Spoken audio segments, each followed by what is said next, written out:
Yeah, that name stuck to me from my IIT days. Nowadays, if anybody says Khurshed, I start looking for my mother. Because nobody knows me as Khurshed, everybody calls me Baba. And by the way, I'm called Baba because I'm a Parsi, in case you have not guessed that yet. So, my topic is mind matters, and it does. Yeah, the quality of your life depends on the state of your mind. You can be in the most wonderful, beautiful, brilliant circumstances, but if your mind is not feeling all right, you're not feeling all right. Isn't it? Right? And you could be in the most challenging, desperate circumstances, and if your mind is all right, you can take rational, intelligent decisions. Yes? Sadly, very few people do anything about their minds. Yeah. They try to fix everything outside without fixing what is inside. It's like trying to change the story by simply changing the actors. It's an exercise in sheer futility. Right? So let me first introduce you to your mind. Would you like to meet your mind? Answer is yes. A little more enthusiastic? Yes. Good. All right. So we say that the mind, one of the functions of the mind is it helps you perceive the universe around you. So you don't listen with your ears, you listen with your mind. You don't see with your eyes, you see with your mind. You don't smell with your nose, you smell with your mind, and so on. Yeah? And I'm going to kind of demonstrate that to you now. Okay? Ready? Okay. So Ronak, that's Ronak back there. Everybody, can you just turn around and look at him? The guy holding his hand up. Okay? So, good. So everybody look at me. Look at me. Now quickly look at Ronak. Quick. Now quickly look at me. Quickly look at Ronak. Quickly look at me. Quickly look at Ronak. Quickly look at me. Quickly look at Ronak. Quickly look at me. Okay, good. Did you notice you did something quite interesting now? You blinked. Did you notice that? When I said quickly look at Ronak, when you turned around, you blinked. You know why? Because your mind comes into the play. When I say quickly look at Ronak, your mind says everything in the middle is unimportant. Physically shut the eyes. Okay, now you know this. We'll do it again. Look at me. Okay, ready? Look at me. Quickly look at him. Quickly look at me. Quickly look at him. Quickly look at me. Do you notice you're doing it?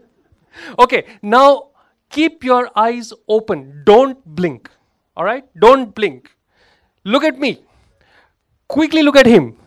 Quickly look at me. Quickly look at him. Quickly look at me. Do you notice it's jarring? It's not feeling good? Yes? Okay, look at me. Now, aaram se look at him. Aaram se come back to me. Do you notice what happened?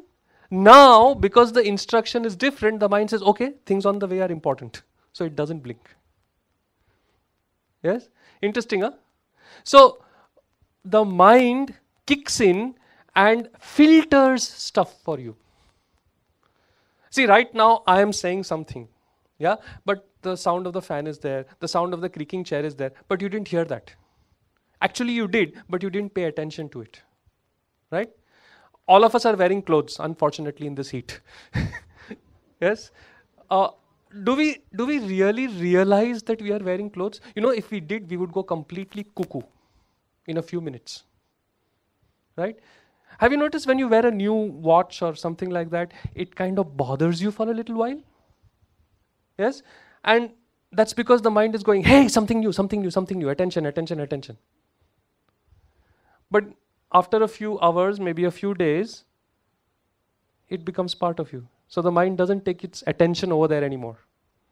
Isn't it? Right? So one of the things that the mind does, it helps you perceive the world around you. And that is why it's so important to have a clear, calm mind. Otherwise, you'll be perceiving all kinds of crazy things. Right? Now, there are the 5 vrittis of the mind. Patanjali Yoga Sutras, he's written a hell of a lot of stuff on the mind. Volumes and volumes and volumes. many of those rishis, and 18 minutes is not enough to go through all of that. You need about 100 years. But 5 vrittis, 5 modes of the mind. What does the mind do? What do you do? What is this thing that is going on inside? Haven't you noticed people ask this question, what's going on in your head? Now you can answer it. Okay. So here is what goes on in your head. Number 1, you look for proof. It's called pramana. You look for proof. We are in Ahmedabad. You agree?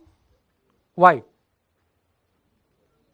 Because you know that, okay, there is this Domino's pizza outside, and there is a airport over here, and various things around you convince you about the fact that you are in Ahmedabad and not in LA. Right? So you look for proof. Now this becomes very problematic when it comes to relationships. I love you. Prove it.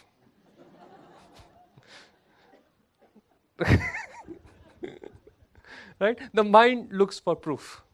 Okay? First. Pramana. The second is viparyaya. It is called wrong knowledge. Wrong knowledge. Yeah? And this is the way we make things all right for us when we know they are not. But everybody is smoking. Everybody is drinking. Come on, one peg, nothing will happen. You know things happen. Right? But yet you do it. Because your mind cooks up this wrong knowledge to make things all right for you. Nobody is studying. Everybody in IIT, and I know, studies like a day before the exam. Right? So you make it all right for yourself. Right? Of course, the few hours before the exam you promise yourself, next semester it's not going to be like this. Next semester, day 1, I'm going to start working. Isn't it? But the viparyaya comes in. Well, sab log kar rahe hai na. Everybody is doing it. Wrong knowledge. So, first is pramana, proof. I want proof. Second is wrong knowledge. The third is vikalpa, fantasy. Even if I study on the last day, I will get good marks. Pure fantasy. Possibly the exams will get postponed. Something will happen to the prof. Yeah? The Pope will die. Something will happen. Fantasy. Yeah? Even if I get pathetic grades, girls will fall for me. Ask the girls. Okay. They have 2 categories, boyfriend material and husband material. Bad grades don't get into husband material. Okay. So, fantasy. You fantasize about stuff. Okay. And the fourth is memory. You remember stuff. Yeah. And the fifth is sleep. This we all do very well. No? Many times at unopportune times also. Now notice throughout the day, you are doing one or combination of these 5. Anytime, all the time. Just see what's going on in there. Either you are looking for proof. Now I am talking and your mind is going, is it right? Is it true? What is this? Pramana. You're looking for proof. Right? Or you are going into wrong knowledge. Viparyaya. Or fantasizing. When will this thing get over? I'm meeting someone special. Or you are remembering, oh, last time it was so nice, something, whatever. Or you're just asleep. Isn't it amazing? Only these 5 things you do. Nothing else. Just these 5 things. Now this was told by Maharishi Patanjali thousands of years ago. What amazing insight into what's going on in there. Right? And then, more contemporary, we had heard about this, the secret phenomenon. All of you must have at least seen the book, if not read it. Yes? But the entire book is actually one Sanskrit shloka. Yad bhavam tad bhavati. Whatever is your intention, that is what will manifest. And unfortunately, it was interpreted wrongly throughout that thing. They focus so much on the intention. Intention is not going to manifest. Intention along with attention on action will manifest. See, this entire talk, this entire event was the intention of a few people, no? Yes or no? Akhilesh, right? Yes? 5, 6 guys got together, 1 or 2 faculty members got together, hey, let's do a TEDx over here. And that one intention managed to move 100 people from all over India to come to this spot. Come to this spot. Isn't it? One intention. See, today morning you woke up and that one intention, I have got to go to the TEDx, moved 50, 60, 70, 80 kilos over quite a distance. Isn't it? But for you to come here, you had to do something. Attention on action. Unfortunately, many people have misinterpreted it, put attention on the intention. See, you can wake up and say, I intend to go to the TEDx today. And you're not going to suddenly materialize over here. Right? So the intention, where you want to go, attention on doing stuff so that you get there, and then sit back and enjoy the manifestation. And the mind does this. Have you noticed, when you are feeling good, you are feeling joyful, you are feeling happy, and you say, yaar, I want this. It just comes. Right? Dr. Oak, he talked about serendipity. Right? Suddenly, a harmonium became an accordion without even looking for it. Right? Serendipity happens when the mind is relaxed. Good luck happens when the mind is relaxed. Have you ever had anything good happen to you when you have been angry? Think about it. Doesn't happen. Right? So, the technology of good luck is the ability to relax your mind. When your mind is relaxed and calm, when you are feeling good about life, good things happen to you. Then your intentions manifest with very little attention. Yeah? So, a calm, peaceful mind is so precious.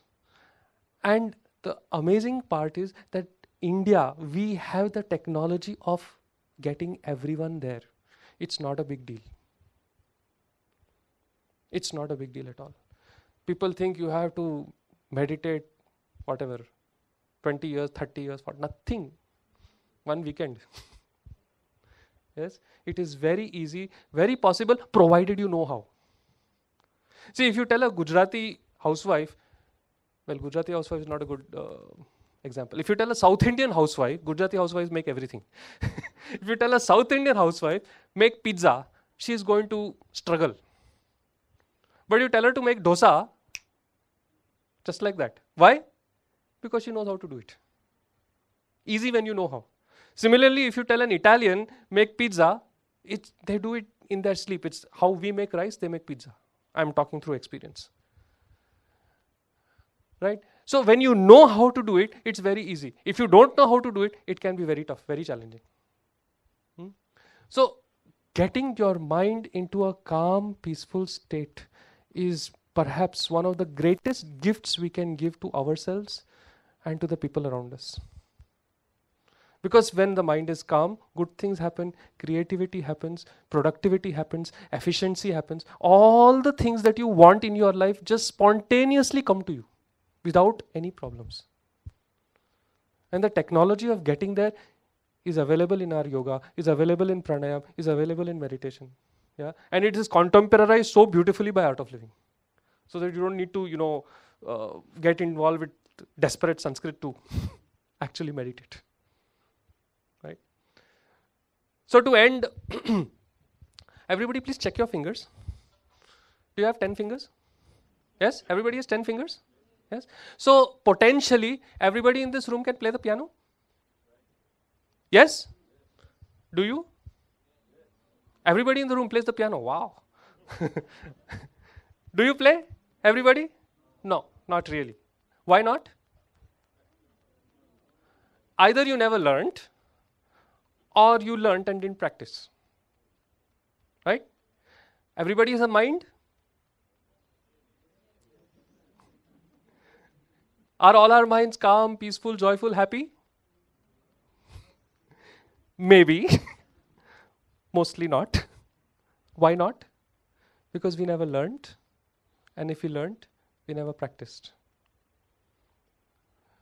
Learning to calm the mind, learning to bring that shanti, that peace inside, will create such amazing abundance outside. Not just for you, but for everybody around you.